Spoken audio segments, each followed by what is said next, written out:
Hi everyone! If you're just starting in electronics or want to refresh your basics, today's video is perfect for you. Have you ever seen one of these in an electronics project?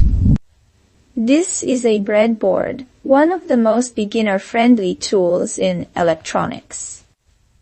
Today we're breaking down what a breadboard is, how it works, and how to use it. Let's get started. 1. What is a breadboard? A breadboard is a plastic board filled with tiny holes where you can insert wires and electronic components to quickly build and test circuits. The beauty of breadboards is that they don't require soldering, meaning you can experiment, modify, or dismantle your circuits easily. They're reusable, portable, and essential for prototyping electronic projects. 2. How does a